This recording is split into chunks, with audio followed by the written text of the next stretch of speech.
مفتی عبدالشکور صاحب چې کوم حادثه هغه باندې راله او هغه د دنیا نه رخصت شو، آیا حادثه څنګه راله، اسکیډنټ کې کوم گاډي ورسره ټکراو شوی، راځئ مکمل معلومات را سره په دې ویډیو کې وګورئ، انشاءالله خپله به تاسو له پته ولګي.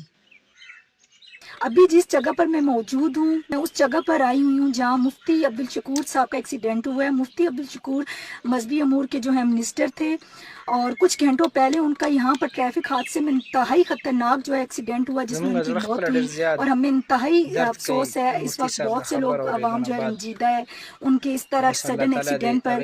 میں آپ کو یہ آپ کے ساتھ وہ حقیقت اور وہ فیکٹس بتاؤں گی جو شاید آپ کے ساتھ کسی نے شیئر نہ کیے ہوں. یہ وہ جگہ ہے، میں آپ کو بتاؤں کہ یہ وہ جگہ ہے جہاں پر ایکسیڈنٹ کا جو ہے کوئی تک نہیں بنتی، کوئی لاجک نہیں بنتی. جس وقت وہ جا رہے تھے ابھی بھی آپ دیکھ سکتے ہیں یہ وہ روڈ ہے جہاں پر ٹریفک ہی نہیں ہوتی. مغرب کے بعد تو کوئی ٹریفک ہوتی ہی نہیں ہے، اکا دکا جو ہیں گاڑیاں آ جا رہی ہوتی ہیں. لیکن ایسی جگہ پر بھی جہاں پر نہ کوئی ٹریفک ہوتی ہے، نہ زیادہ لوگ تھے، نہ گاڑیوں کا رش ہوتا ہے، اس کے باوجود ان کا اتنا خطرناک ایکسیڈنٹ ہوا ہے کہ وہ منٹوں میں ہی اپنی جان کی بازی ہار گئے اور وہ وہیں پر وفات پا گئے. ایسا کیوں ہوا وہ سب میں آپ کو نیچے اتر کر وہ ساری جگہ بتاتی ہوں اور کچھ فیکٹس آپ کے ساتھ شیئر کرتی ہوں.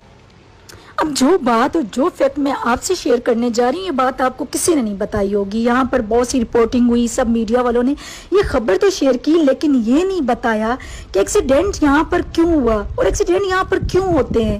جناب یہ وہ روڈ ہے، میں آپ کو بتا چکی ہوں، ابھی بھی آپ دیکھ سکتے ہیں یہاں پر ایک گاڑی بھی آپ کو نظر نہیں آ رہی. جی ہاں، یہ روڈ بالکل خالی ہوتا ہے. مغرب کے بعد تو یہاں ٹریفک ہی نہیں ہوتی. میری تو آدھی زندگی ان روڈوں پر گزری ہے، یہاں پر کوئی ٹریفک نہیں ہوتی. یہاں پر اکا دکا رات کے وقت گاڑیاں جا رہی ہوتی. یہ مین ریڈ زون کا علاقہ ہے اور یہاں پر جو گاڑی آ رہی تھی مفتی عبدالشکور کی، جس گاڑی نے ان کو ہٹ کیا وہ بتا رہے ہیں 170 کی سپیڈ تھی. آپ یہ چیز چیک کریں کہ 170 کی سپیڈ تھی اور ابھی تک یہ روڈ پر جو ہے شیشے اور وہ سارے نشان ابھی بھی موجود ہیں. سارے شیشوں کے ٹکڑے پڑے ہیں اور روڈ شیشوں سے بھرا ہوا ہے ان ٹکڑوں سے. اب ایگزیکٹ میں آپ کو ایک چیز جو بتانے جا رہی ہوں کہ مفتی عبدالشکور صاحب کی گاڑی آ کہاں سے رہی تھی اور جو سیدھی گاڑی آ رہی تھی اس نے کس جگہ سے انہیں ہٹ کیا ہے. اس کی مثال کچھ یوں ہے، آپ اب اس گاڑی کو دیکھ سکتے ہیں. یہ گاڑی جس طرح آ رہی ہے اسی طرح عبدالشکور صاحب کی گاڑی بالکل اسی جگہ سے گزر رہی تھی. اسی جگہ سے یہ وہ ٹرن ہے جہاں سے آپ پارلیمنٹ لاجز کے لیے جاتے ہیں، نیشنل اسمبلی کے لیے جاتے ہیں.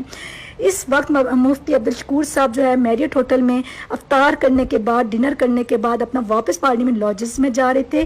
جس طرح یہ گاڑی رکی ہے اس طرح یہ یہاں پر ٹرن ہے، ان کی گاڑی یہاں پر تھی اور جناب وہاں سے پیچھے سے سیدھا روڈ سے اسٹریٹ جو ہے اتنی سپیڈ میں وہ ویگو ڈالا ہے کہ اس کو کنٹرول نہیں تھا، وہ بریک نہیں مار سکا. اس نے جب گاڑی کو ہٹ کیا تو گاڑی چکنا چور ہو گئی اور گاڑی ایک ٹرن سے لے کر اس ٹرن سے لے کر یہ آپ دیکھ رہے ہیں یہ روڈ جو جا رہا ہے وہ دوسرے ٹرن پہ جا کے جہاں پر گاڑی اوپر فٹ پاتھ کے اوپر جا کے جناب گری ہے، لگی ہے، چکنا چور ہو چکی تھی.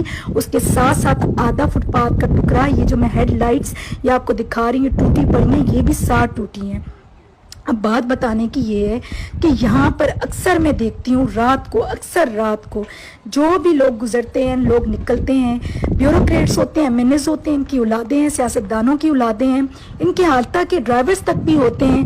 جب ان کے پاس بڑی اور اونچی گاڑی آتی ہے، کوئی بھی بڑی گاڑی یا پروٹوکول یا کوئی لائٹ لے کر، تو یہ بھول جاتے ہیں کہ یہ انسان ہے، یہ بھول جاتے ہیں کہ یہ روڈ پر گاڑی چلا رہے ہیں، یہ بھول جاتے ہیں. ان کو یہ لگ رہا ہوتا ہے کہ جناب یہ ہوائی جہاز اڑا رہے ہیں اور روڈ پر آنے والی کوئی بھی سنگل گاڑی، کوئی بھی چھوٹے سے چھوٹا بائک ان کے لیے کوئی معنی نہیں رکھتا. اور اکثر یہاں پر یہ حادثے ہوتے ہیں.